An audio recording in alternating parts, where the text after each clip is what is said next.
welcome to a brand new episode of our project analysis series. Today we are talking about Faber Residence. Yeah, we are back again. Just this weekend, we will have Faber and Penrith that's going to open their door. Penrith just released price when we are shooting this video. 2004 starting price is 24 plus. Faber start from 19 plus. I think developers themselves are also giving very attractive prices to make sure that they get a chunk of the buyers also. The next one that we are excited to wait for is Zion Grand starting price, which we have no idea yet. But I think we should be out by the week that Penrith and Faber is doing their preview. The launches I realized are all staggered. So Sky start first, 1 week later Penrith and Faber, 1 week later Zion Grand. Yes, correct. But Zion open on Wednesday. Very special. You know why? Because developer want people to have more time to think. More time. More time to think whether to go for Sky or you want to wait for Zion. So I mean, all the developers are fighting for the same group of people. But of course, I would say definitely for the 1 and 2 bedroom, buyers will be all over the place. I will view Penrith, I will view Zion, I will view Sky, I will view Faber. Maybe even Faber will be a competing element between the buyers who is looking at Zion and Sky. There's a possibility because these are the group of people that is buying for investment purposes. But for the 3-bedroom, Faber 3-bedroom maybe will be also a competing situation because their quantum is going to be very low. Yes. Okay. But let's say the Faber 4 and the 3-bedroom, 4-bedroom of Sky and Zion, these are the people that might not be looking at so many projects. If they are focused on Zion, they will be focusing purely on Zion. They are one Sky, purely Sky. I have also a lot of people who is supporter of Penrith because they really love the Commonwealth area. That's the different group of people that we are talking about. Main group of battleground is all mainly on the 1 and 2. So if you are watching this video and you are thinking about buying below 1.7 investment property, it's very important to go through not just this video, all the videos that we have shoot over the last 2 weeks because we will talk about all the developments. So the main content that we are going to share about Faber Residence today is the pricing strategy for low-rise projects. I realize we have never done this before. We always have something special for every video. Yes. So today our highlight is developer pricing for low-rise development. How do developer price low-rise development? Did we not do analysis for any low-rise development before? Even if have, I think it's extremely little. So I do not remember sharing any in-depth tips for this kind of development And before. honestly, we decided not to do Faber, but in the end, I don't know why we did it. I was thinking I don't have the time to go and do Faber, but in the end we do it, and I found out that this is something that is interesting to share with everybody. Before we move forward, same thing, scan. If you want to ask more, if you are thinking about buying any of the developments, or if you're lost, confused, you don't know which one to buy based on your situation, either you can reach out to us via WhatsApp, via the QR code over here, or actually another way to show our support is to subscribe to our channel and contribute with our views. To my channel, so my channel, very little view. Can We have got the project info. Faber Residence is actually made up of 399 units. It's under Guaco and Hong Leong. So again, we got loyalty purchase for this development. The land size is big actually. Because it's low rise. Low rise 399, the land size have to be quite big. We can actually head on to the site plan first, the location first. Some of you may not know where this location is at. One of the main selling point I would think for this development is that it's 1 kilometer to the Nanhua Primary. Because other than this area, right, the other area where you can have such 1 kilometer proximity is the Clementi area. But Clementi area, for the same quantum there, actually the sizes you're getting, even in the current resale market, are smaller. Okay? We also keep shouting this is Clementi area. This is not Clementi area. I think it falls under the Clementi estate, but this is very deep in. So just for your information, this is really inside. I have lived in the West for many years. I always will remember this location, which is where Park Clementi is. Park Clementi is more to the outside, but it's just in the same vicinity of Faber. I would never categorize them under the same. I mean, it's still Clementi. on the same side of Clementi, which is you turn right in. Turn left is the interchange side. So this side, I always will remember, it's extremely difficult to get in because the expressway, there's an AYE beside you. And it's the junction between PIE to AYE. So there's a road. You always miss it. You will shoot out all the way to AYE. So there's certain way that you need to U-turn or whichever. If you miss it, then bye-bye, you're in You have to make Vivo one City whole loop. already.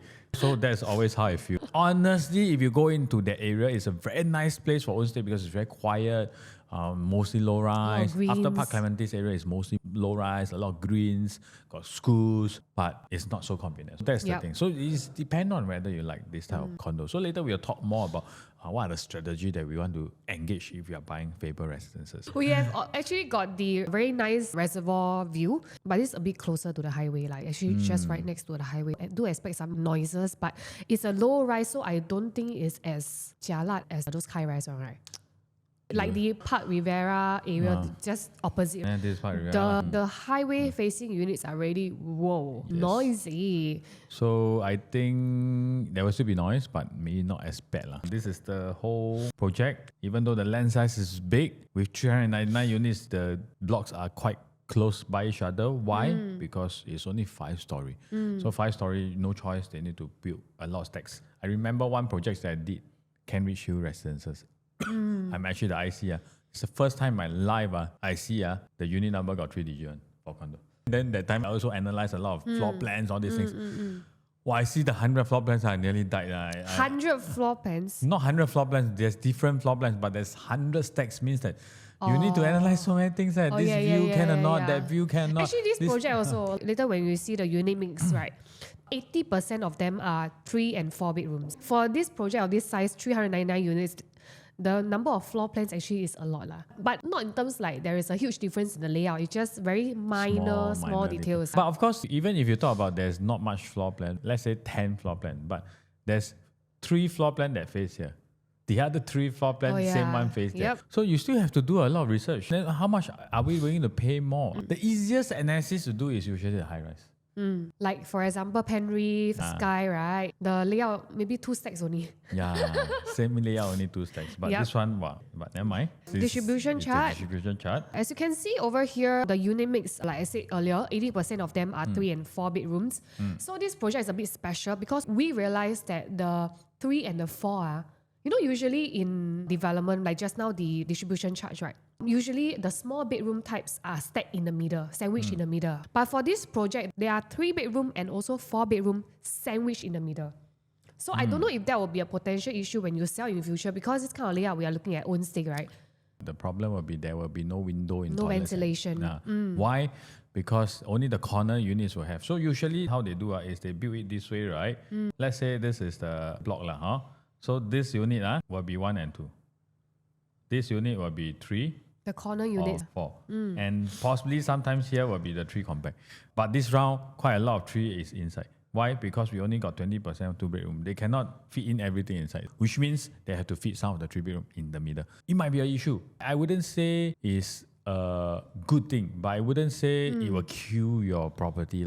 Maybe the buyer they will prefer to have window, but if your whole project, most of it don't have, if they like your project, then there's definitely still not an issue. So it's always like that. If comparing surrounding to you, there's a lot of good projects with good facilities, with good layout, then you better not buy something like that. But if comparing surrounding to you, project that is not as good as you, and you are still good, but yet you have some downside, I think it's still fine. Also, you have to do a lot of comparison. Developer pricing strategy, this is one of our key things that we are going to talk about today. That's right. For low-rise development. So we actually took one high-rise and also one low-rise development, which already has been transacted to show you what the price range will be for both projects. So here we are actually looking at Whistler Grand, just opposite us. So Whistler Grand, we take a 2-bedroom for example. One of the lowest floors, 2-bedroom, actually sold at 1,200 per square foot during the launch. And within the same period, if you go the higher floor, by the way, this belongs to the same stack.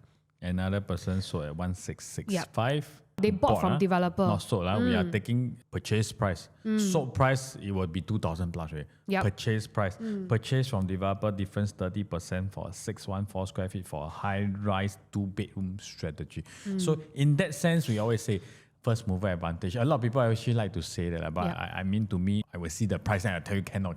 That's the most important. There's no such things as everything also first mover advantage. But here, very clear, if you have bought the 3rd floor at 1,274 per square foot, you are going to be very, very safe and high chance you're going to make money. So today, before we move into the low rise, let me just share with you one of my thoughts. Let's say, for example, Zion and Sky, right? What is the advantage of Zion and Sky if you have the front queue, or if you are the priority, or if you are the bulk purchaser? Because for projects like that, especially Zion 62-story, Sky I think it's 40, the higher it go, the more advantage you have for the earlier buyer. Why I say that? Not applicable to all bedroom type, mainly for the investment unit. Because let's say Zion start from 2800, then we say the developer want an average of 3,002, for example. So here to here is 400, which means this is the middle point, which means the highest point transacted will be 3,600, because there will be another 400 here. Which means that if you buy on the earlier part, you will buy somewhere here. Your gap between here and here will be $800 per square foot. On the first day, this is all the transaction you'll see. So one day you will see you are reflected 28 to 36 on one day. Because I would tell you, River Green already done 3,600 plus. I don't see a point that people won't buy Zion at 3,600. So difference of $800. Let's say I buy an 861 square feet unit with the 3-bedroom, multiply by $800 per square foot. The difference is almost 700,000. Same unit type, same layout. So this is your safety net and advantage, which is what is shown here. Just a 2-bedroom. A 781,000 2-bedroom, you are sitting on a safety net of 240K. Correct. This means that in future when you sell, right, you can either sell at level 35 entry price, or even if you sell anything lower, you will have profit. I sell at the entry price, I already make 240,000. That's why I say the bigger the gap, the more advantage you are. If you have the early queue. If you have the early queue. Also, Faber have priority. So later we'll talk about this. But what I'm trying to say here is that, let's say for Zion Grand, 861 square feet, I buy this lower floor. I see someone buy at 3,006. Next time I aim to sell at 3,006, I make the $700,000. Just like that. It's easier. But what about low rise? Today we are going to talk about the low rise. So this is the Din 3, a 5-story low rise development. Yep. For Din 3, we took level 1 to level 5 because their highest level is level 5, right? As you can see, the difference in the price from level 1 to level 5 is actually only 13%. 13.7%. Yeah. Because over here, developer don't have a lot of levels to load the premium at. Usually for the low-rise development, right, the premium is looked at where? The view. But view-wise also cannot be very drastic, right? Cannot be like the better view one calling for a lot more higher. So like example, if I never remember wrongly, this is High Oak.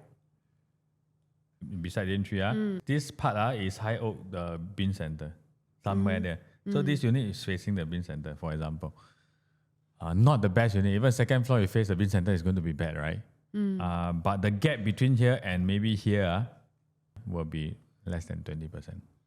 So you wouldn't have such a big difference, even though you are buying a very lousy unit. So what is the difference between high-rise and low-rise strategy? So these are just a summary of both 30% and 13.7%. So looking at this, what is the key thing that we want to talk about? Yep. The thing is that for the low-rise development, we want to look at the pros and cons of those low-rise development. Because just now, as you mentioned, like Zion Grand, those kind of high-rise one, or even Penreef, Sky, you need a very good queue number in order to get a very good price and low price. But for this kind of low-rise development, even if you buy at a later part, the premium may not be a lot. Yep. You won't be entering a lot higher than those people that bought it on launch day. I'm not saying you can wait also because there are obviously better units within the development that's more highly wanted. It's simple. If your queue is not good, you still can buy. Yes. Some other development, if your queue is bad, it's very difficult for you to buy because sometimes it's really expensive. But this one, if your queue is not good, you still can buy. Because even if your queue is in front, I might ask you to buy the better unit. Because I pay slightly more. I have to compare expressway and non-expressway. So the nice pool view side is 7%, 8% more than the expressway. Then buy the pool view. I mean, that's simple. You get what I'm trying to say? The thing is that here, the strategy is different. High-rise, if first day you can't get a good queue and the leftover unit are all on a very high floor, if you're buying for investment, then you can buy if you really love that development. You can move on to other projects. If not, you can move on to other projects. Low-rise, it's okay even if you buy a later stage. It's okay even your queue is behind because you will be buying very close to the starting price. So can I say that if assume both Whistler Grand and Daintree, because these two projects actually launched around the same time, right? So assume these two projects got the same break-even price. But can I say that the starting price for the Whistler Grand will be way cheaper than the Daintree? We take one example. Let's say this one, project A, want to achieve an average of $2,000. Project B also want to achieve an average of 2,000 because their land price same lah. But because this one is 40-story, how to achieve 2,000? They can start from 1,600 per square foot all the way to 2,400 per square foot. What is the average? 2,000. But this one, because low rise, they might have to start from 1,800 all the way to 2,200. Then their median is 2,000. You get what I mean? The gap is bigger for project A. But project B, the gap will be definitely smaller because I don't have such a wide spread to go and spread. I only have 10 to 20%. Low rise usually for under project B. So there is one more type, which is the mid rise, which is in between, the gap not that Which big. is like what, 12, 13? Like Parktown, all this, you see the gap not as big as some of the development that we are talking about right now. How many a times you see a project can jump $900 per square foot? I mean only like Zion and PP, right? Because 62 story ma. Most of the project, the gap between is 20+%. The high rise maybe 30%. Then this one will jump maybe close to 35%. Why? Because it's extremely high rise. Low rise, what is that? Disadvantage, you do not have much advantage even if you buy first. Even your queue very good, you're very lucky, you don't have much advantage. My suggestion to all of you is like that. You can put check in Penry. If you are buying investment, own stay, we'll talk about it later. But if your queue damn good in Penry, buy low. If your queue damn good in Zion, buy low. If your queue all very bad, you got a decent, safe price without paying so much of a premium. Yep. So the strategy is like that. How to determine the safe entry price? At the time of this video, actually, the price just came out and you're getting a 3-bedroom at a 2-bedroom price 1.59 million. Very cheap. Very cheap, right? So based on this pricing, how do we determine what is a safe entry price to enter this area? Because nearby, right, we can't compare with Whistler Grand or Park Rivera or Twin View because they are high-rise property.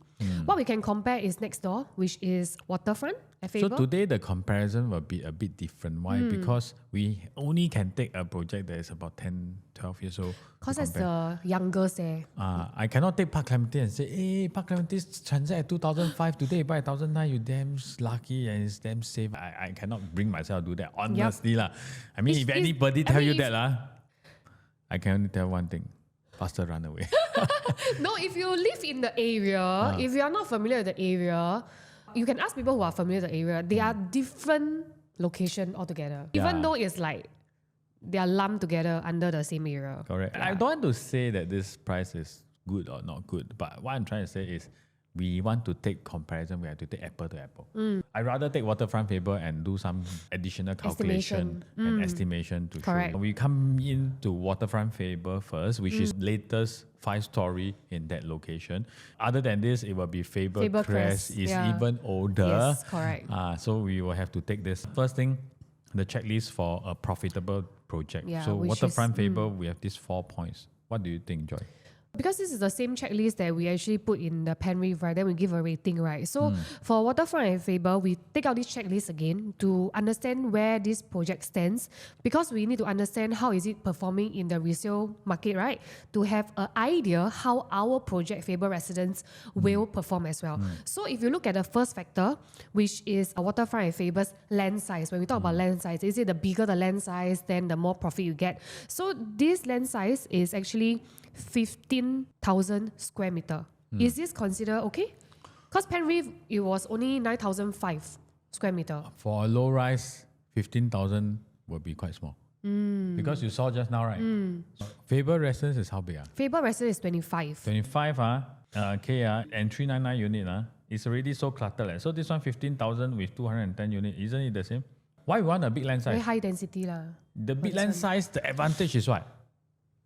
A lot of facility space.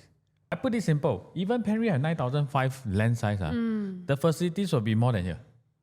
Because there's only 2 blocks. Rest is all facilities area. So you can see that the pool is in the middle. You can see everything. But here you see the site plan. You don't see much of the pool or anything.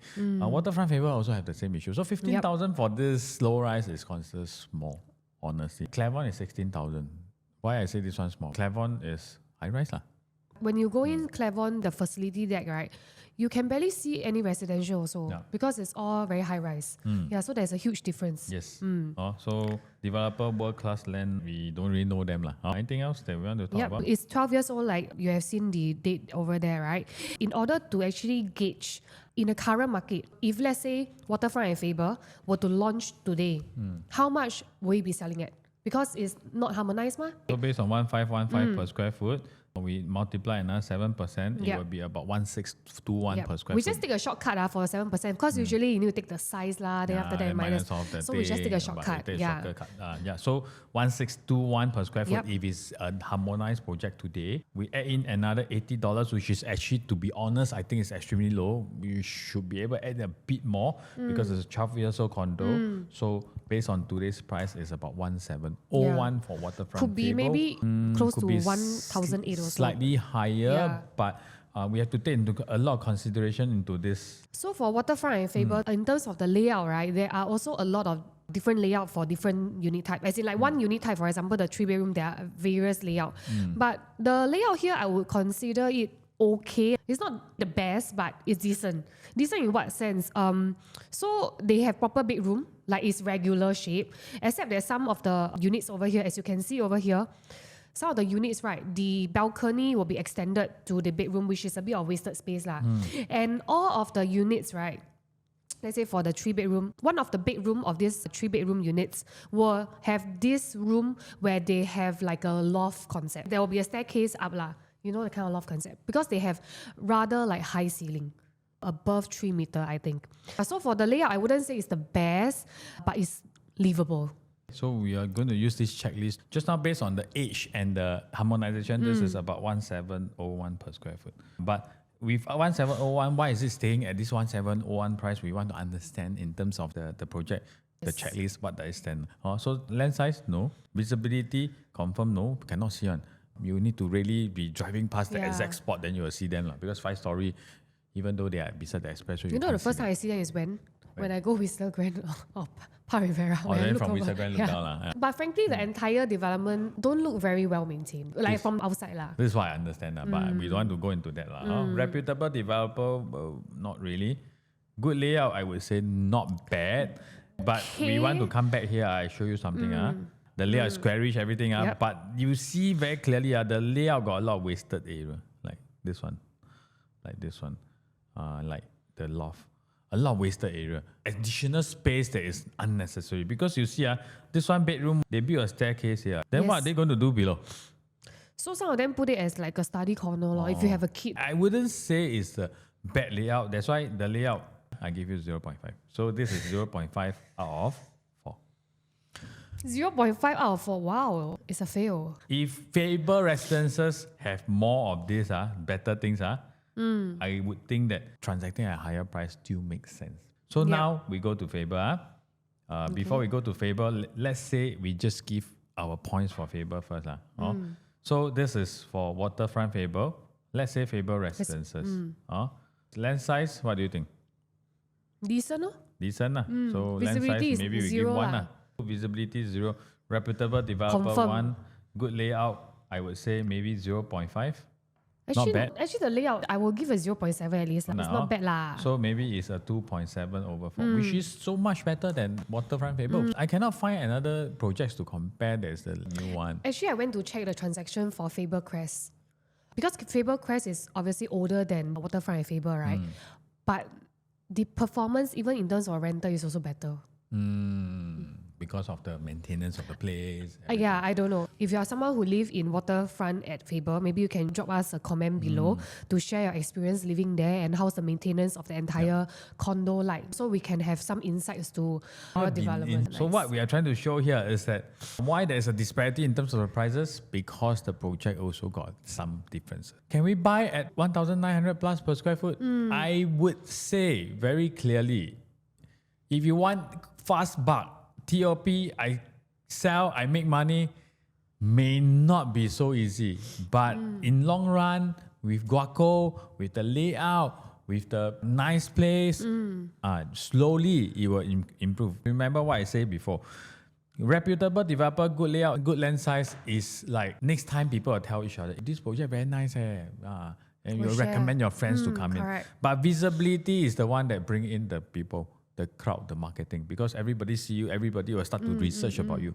But what I'm trying to say here is that if your project is lousy, your visibility very high, it's going to be even worse because you bring in all the comments bad.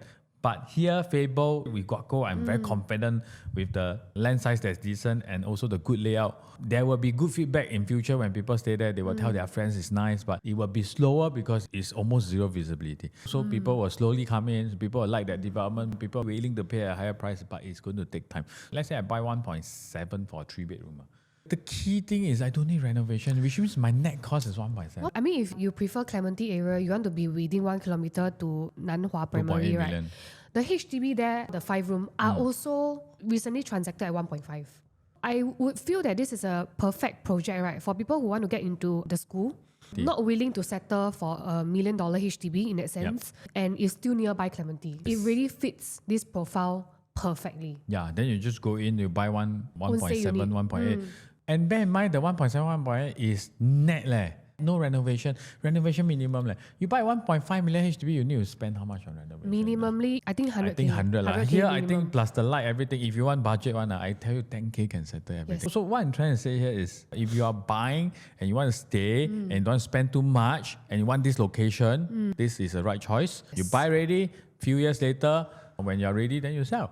At a low cost. You will still see profit, but maybe, like I say, it will take longer. But if you are going to own stay anyway, it's definitely a better option than if you were to go to the resale nearby. So that's the thing that you need to think. Yes. Okay. Layout analysis. So for the layout, right, for the 2-bedroom, as like what we said earlier, 2-bedroom in terms of the unit mix only 20%. They all come in only one size, which is 646 square feet in 3 different layouts. But to be frank, the different layouts, right, the most distinctive difference is actually on the exterior, aircon latch, RC latch. But in terms of the actual living area, we cannot see much difference. So I would categorize them under the same layout. AC latch is not going to affect you because you are not paying more for it. Yeah. So there's some slight differences. Overall, is this a nice layout? I would say it's not the best. It's okay because open concept kitchen, but at this price point, because it's 1.29 million starting from. Right now we have the prices, right? So if I put it next to Waterfront, which is the newest, right? Waterfront's 2-bedroom average transactor is also 1.08. But you look at the layout wise, again, there's 1 bedroom with the loft. So I would say every unit type, there will be minimally 1 bedroom with this loft concept. But overall, it's decent. But of course, with all the attributes that we shared, not very good maintenance of the entire project. And then the land size is a bit smaller, so maybe a bit more cluttered. So whatever you are getting at Faber is actually more. But because of the wide price range difference, right? Because right now we are looking at least 200,000 differences. So would you think that it will be a very risky move to buy this Faber residence at this price for this 2-bed, 2-bath? I mean, honestly, if you ask me looking at this, I also will have a bit of worry. But the key thing about Faber area, especially like you just not talk about Faber Crest, the rental there are very strong because it's still Clementi area. So if you buy and rental strong and you enter at a very low price, then it's not a field investment. It's not going to lose money. But like I say, I wouldn't be making money in fast return. So now I ask you, very simple. Do you rather use 1.3, 1.4, go and buy a 1-bedroom or 1.3, go and buy a 2-bedroom? Your choice. And this is a 2-bath, not 1-bath. 2-bath within 1.3. Maybe 1.3 plus. There will be a lot of unit at 1.3 plus one for sure because this is a low rise. The sad thing is this is a 5-story. If this is a 10-story, maybe the starting price will be 1,007 plus already. And that would be even more attractive. Yeah. But this is a 5-story, so no choice. Some people actually ask me, some of the videos that we did recently, there's people who come back to us and say, you like Penrith, maybe not so preferred then Zion like better maybe because I'm the IC of Zion, then I say this, but no, not true. I'm neutral. But what I'm trying to tell you very clearly, if today you have an option to buy Penrith at 2.5, 2.6, but at Zion you only can buy at 3.4. You buy which one? You buy Penrith lah. Yeah. So it's also depending on your situation. Not saying that this project we say is good. Your situation, which one fit into your situation the best. Let's say you are someone max out budget 1.35, nothing else more than that. Is this a good investment? It is because 3 years, 4 years later, I still got good renter to come in to cover everything. Yes. But would I be making 500,000? I would tell you definitely no. Maybe 100, 200 profitability plus rental. So it's a different way of investing. But in terms of the rental here, I just want to touch on because I did quite a bit of like rental in Park Rivera, Whistler Grand, etc. Honestly, the rental here, I almost have zero vacancy period. Meaning every time when a tenant moves out, the next tenant coming immediately. You know why not? Because school. No, because opposite you is international. So my tenant profile are students, and these students are not like your young students. These students are all the MBA students here for their masters. So they will usually rent 1 year, and then they are also lecturers. And the rental for 2 years here, you'll be surprised, actually 4,000 over. Correct. Then there's a lot of people also working in the international business park. If I'm not wrong here, you should be connected to a park connector to even cycle over. One of the biggest problem in international business park and here, you drive, you need to turn many rounds to go out. But if you cycle, it's just straight across only. So I always say, you want to buy a project for rental, you need to buy in areas that is a lot of office. Office is where they generate tenants. That's why Jurong and West Coast always have a high rental because of international business park. I think a lot of people did not know about this area's rental. Actually, it's very strong. It's very strong. To give you some perspective, it's actually comparable to Sky's rental yield. Okay? So next, so 3 bedroom. So 3 bedroom, we have quite a bit of layout to touch on. Just bear with me. The first one is 3 bedroom basic. 3 proper bedrooms. No additional yard storage whatsoever. So the smallest 3 bedroom basic is 797 square feet. As you can see over here, dumbbell, no window, because this is smack in the middle. Nothing much to say that is good, bad. But the only two things is no windows. First thing, dumbbell is not the most preferred. But to save space, they have to do it. So you see the living room side is a bit small. But 797 what can you compare, right? So this one 1.59 million 3 bedroom. This one if it's non-harmonized, 800 plus square feet. Yeah. But this is 1.59 million starting from, can buy HDB like what our colleague said the other day, we are getting an additional bedroom for free at 1.59. Correct. So 1.59, what can you buy elsewhere, right? This is another 3 bedroom basic. This is 818. Of course, I 100% would prefer this over just now that layout because we have got all proper windows, got good ventilation and good brightness. This is the corner unit, so you have all the windows in, but there's one big major problem here. I totally no way to close the kitchen. Even if I want to do a glass panel here, cannot. Because I do a glass panel, I don't need to walk away. So this one is definitely an open concept. So the 797, the advantage is you can enclose it, but there's no window. So far, actually, I come to think of it, so far all the layouts that is enclosable, right? None of my clients actually bother to put out a glass door one. Tell me if you stay there. Because putting a glass door, you know what is the problem? Right. You cook the whole glass, you have to clean. So sometimes they will do like partial glass door. Next, So the 3 bedroom standard 861 square feet is also dumbbell layout like the 797 square feet one. This one comes with additional flexi area where you can become your storeroom. But of course the downside is because it's again right smack in the middle of the block. So no window. No window. But this one you want, you can close it because it's quite clear here. So close already, everything was So we were having a debate like would you choose just now the 818 square feet with window, or would you rather choose this one with additional flexi room but no window? My choice is 861. But she prefer window. So I prefer window. Honestly, window is important, but if your condo, there's a lot of unit that is nice layout with window then you got no window, you are going to die. Correct. That's why Guaco very smart, right? They give you the additional flexi room, window. but no window. Then they give you a window, then the open concept kitchen. Correct. They don't let you feel that this is the best layout. Everybody chong this one. They spread the things across. So in future, the resale market, if someone prefer the one with flexi, you can say, there's got no window. Yes. So you must use this next time you want to sell, you can tell them. Okay. So again, we have got the starting from price for the 3-bedroom at Faber Residence is 1.59. If you compare to Waterfront, right, there is again quite a bit of wasted area. But you can look at the average transacted for the Waterfront at Faber is actually 1.6 plus. So essentially, in terms of quantum, you are actually even cheaper. But they are 1033 square feet, like even though we minus some of the aircon ledge, the balcony, They still got a good bomb shelter. they will still be slightly bigger than us. But of course, based on the condition of the project, and just now the 4 pointers are, they are going at 1.64. So I would really think that going at 1.5, 1.6 to or even 1.7 plus for Faber Residences is a very safe price that you can enter. But I want to emphasize again, do not be looking at quick turnaround. Not so possible. Okay. Lastly, the 3-bedroom plus, which comes with the flexi and the bomb shelter. So this is quite similar to just now the Waterfront at Faber's 1033 square feet. So this one is own stay unit. Window, toilet, window, kitchen. I would say the best 3-bedroom available, but because of the size, it's going to be close to 2 million.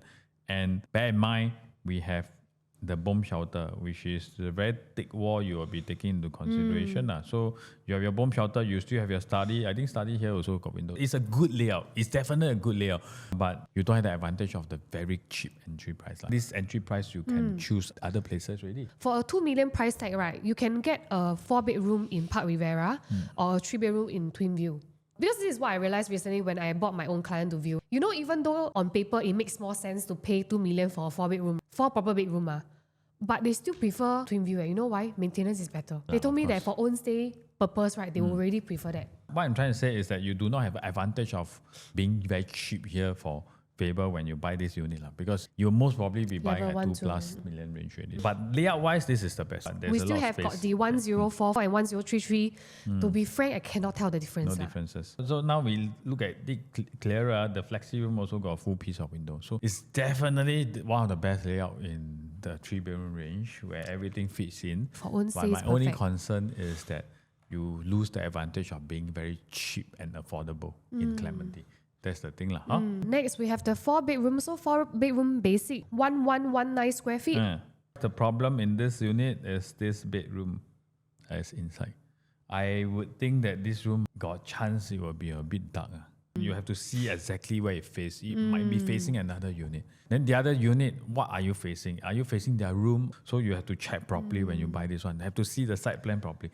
Especially 4-bedroom. People are very concerned about all these things.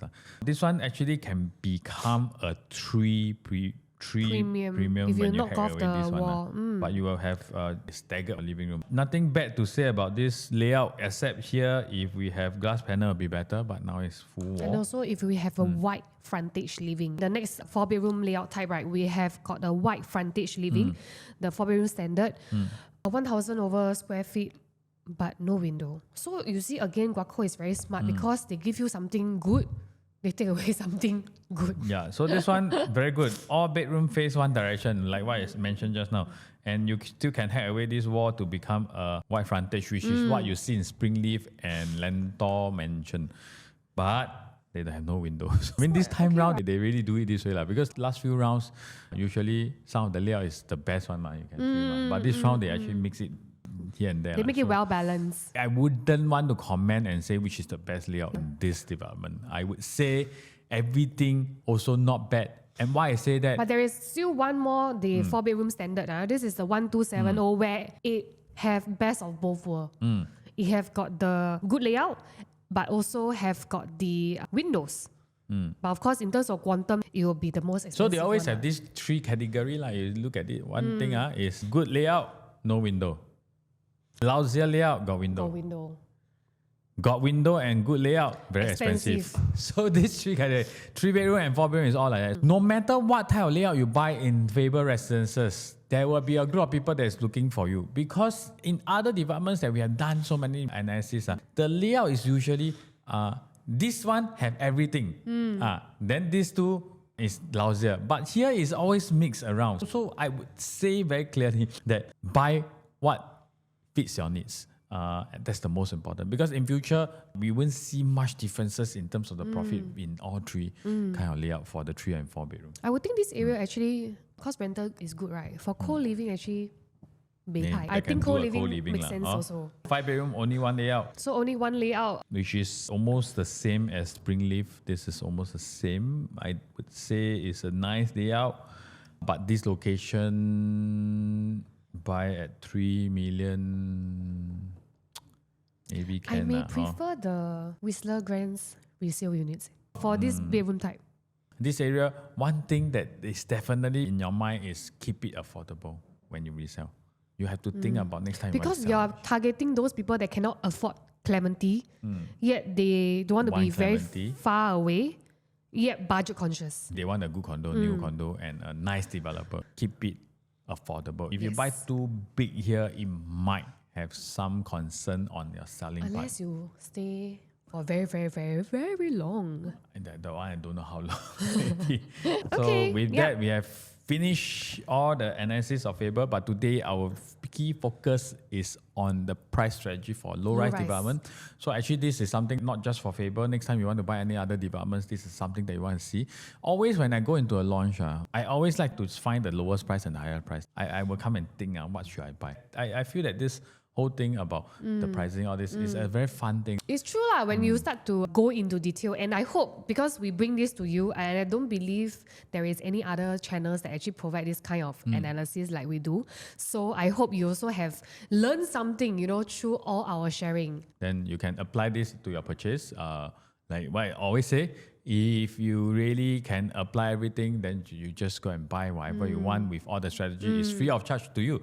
But if there's something that you're unsure, uncertain, then you can just reach out to any one of us. I mean, we are be willing to help you in terms of the research lah. If not, then we will see you soon again, maybe. Don't know when. If not, good luck for all your balloting, for all the projects.